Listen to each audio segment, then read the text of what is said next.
Okay, let's jump into a deep dive today. We're looking at some really intense source material. It's a chapter called A Reckoning in the Dark.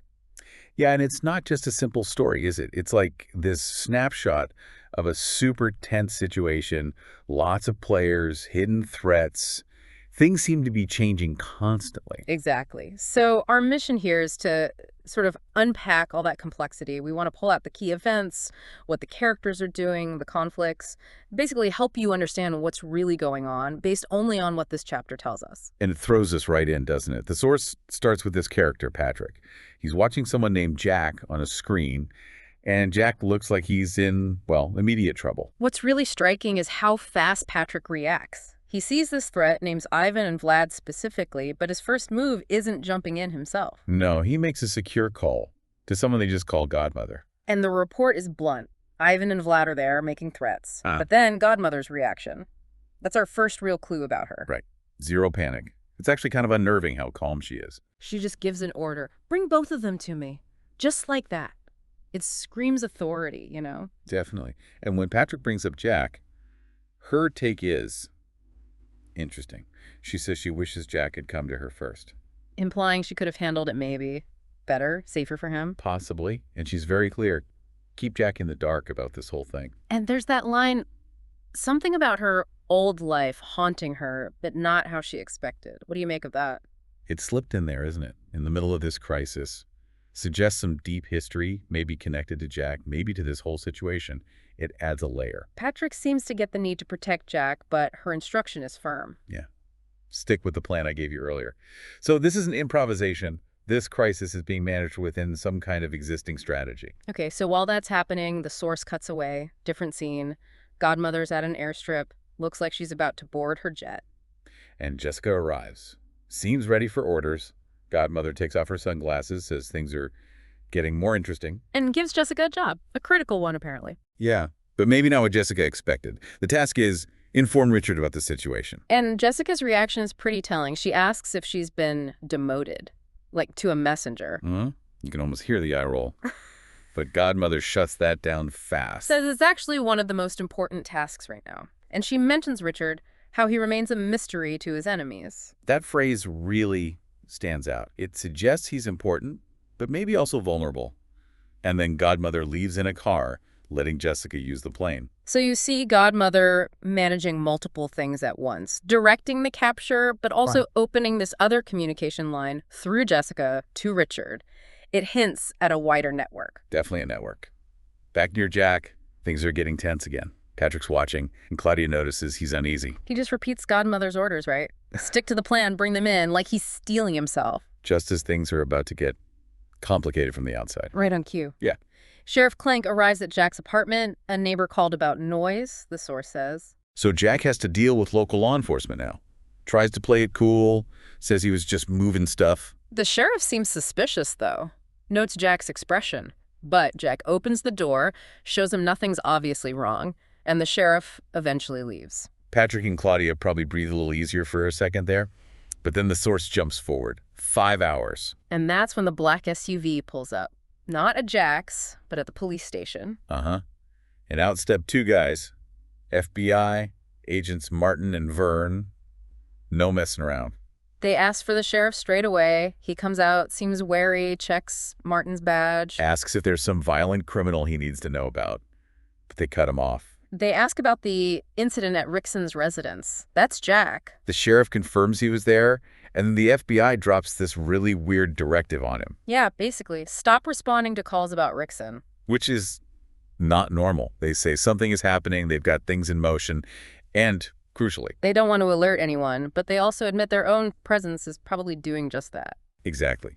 Sheriff Clank points out, FBI in a small town, people notice. Martin gives this tight smile, like, yeah, we know, but just tells them they need cooperation. Then they leave. That whole interaction tells you a lot. The FBI knows something big is up around Jack, but maybe they don't have the full picture or their hands are tied somehow. Right. And their chat in the SUV afterwards, it confirms that limited intel. Yeah, Vern asked if the tech confirmed Godmother's ID. Martin says no. No, our tech only caught the last part of the conversation. That's a huge limitation. It is.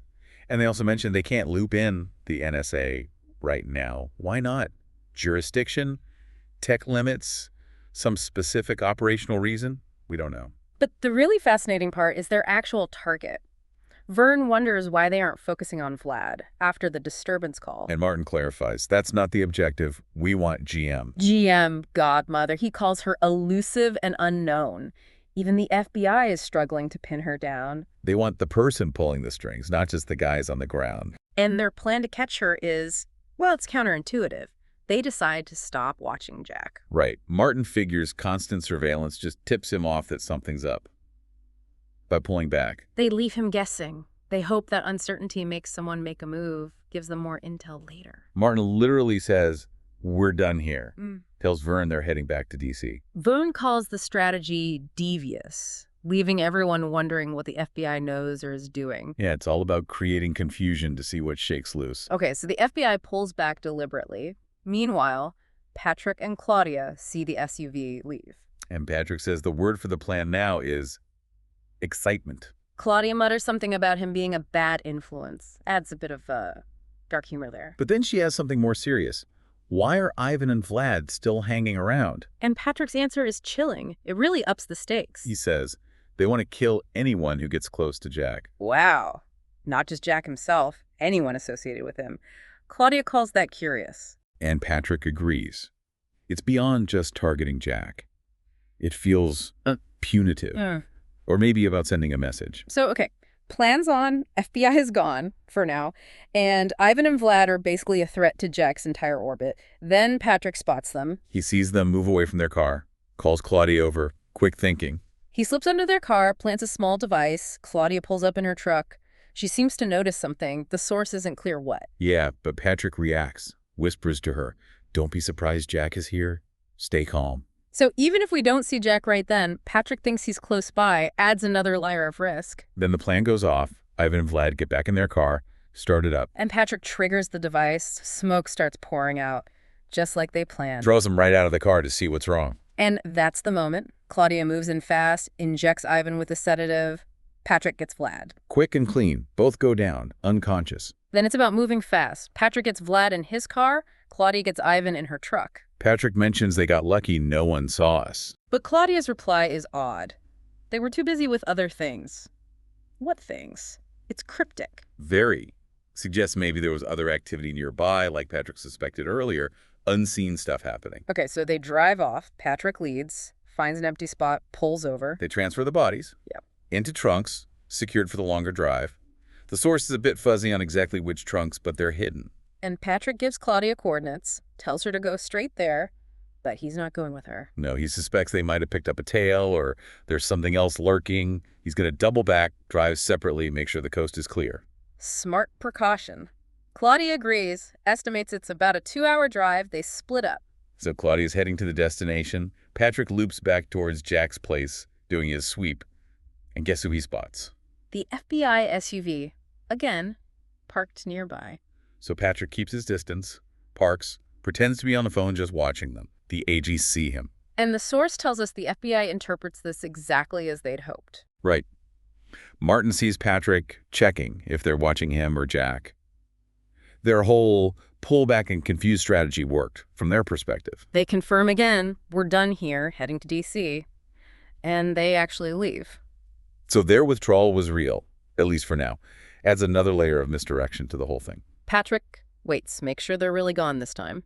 Then he confirms his suspicion. Makes a call, gets the license plate checked. Confirmation comes back. FBI vehicle. Knowing the feds are sniffing around is a big deal.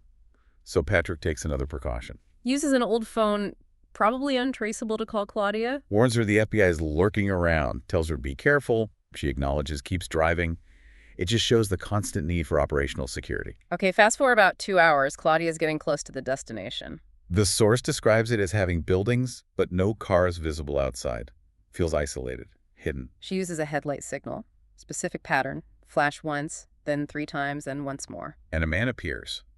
Ways back, opens a big metal door. She drives inside. Secure rendezvous. Inside, it looks like a setup. A limo, a van, other cars. The man, he's called Ray, immediately gets Vlad from the trunk. Carries him over to a table. In this table, it's prepped. Plastic sheeting underneath. Chairs ready for captives. Zip ties. Clearly for interrogation. Ray ties up both Vlad and Ivan efficiently. And then, Godmother appears, steps out from behind the limo. Very deliberate entrance. She compliments Claudia. Good job, my dear. And Claudia has this quiet line back, makes Godmother smile.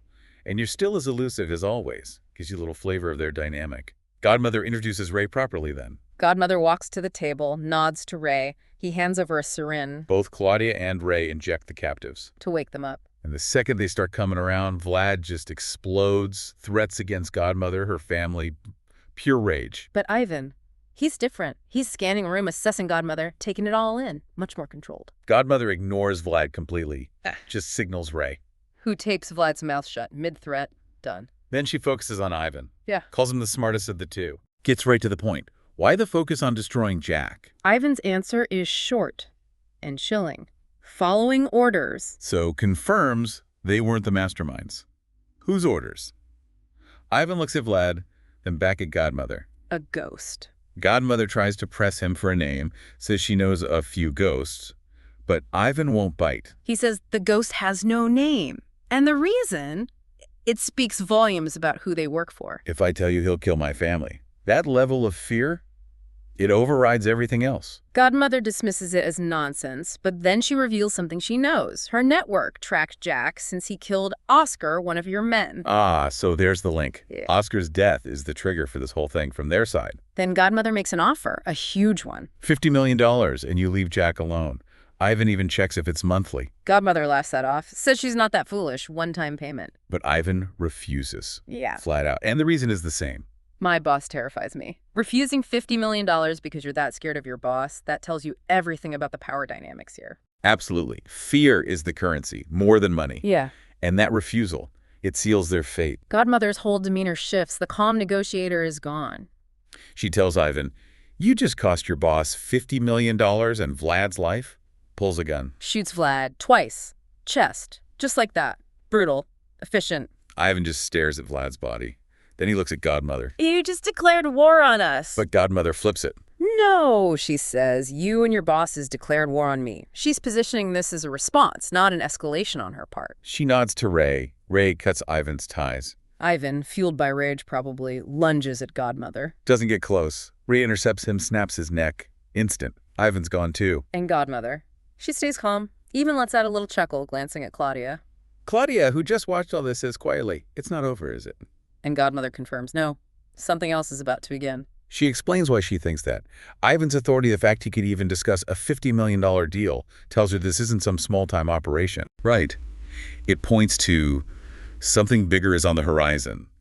His position suggests a link to major players.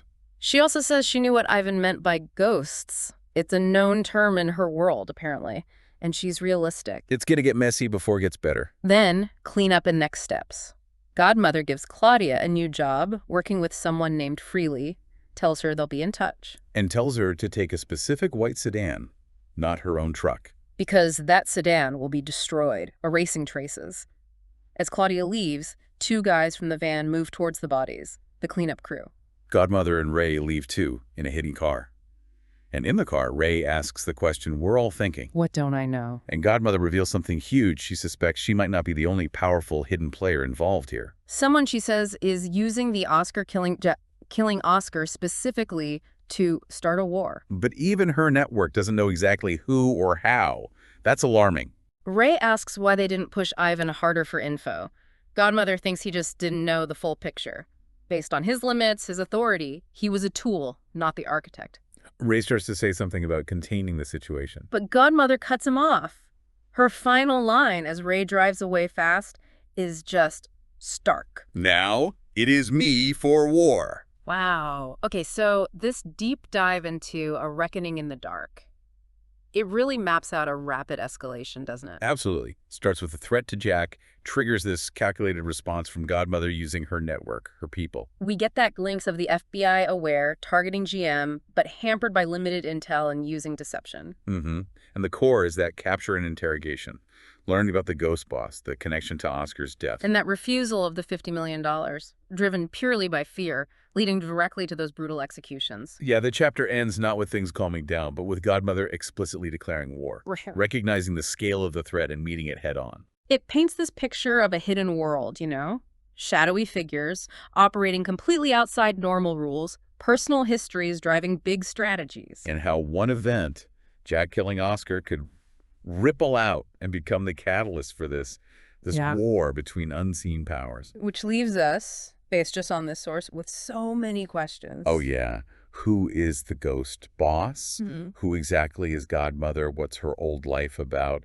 Who are Jessica and Richard in her network? And Freely. What's that new job for Claudia? What's the something bigger godmother senses? And maybe the biggest, who is manipulating the Oscar situation to start this war, and how are they doing it? It really makes you think about what this war godmother declared will even look like, doesn't it? Exactly. Is it fought with guns and spies, or something else entirely? In these hidden spaces, what's the scale going to be now that she's committed to fighting back?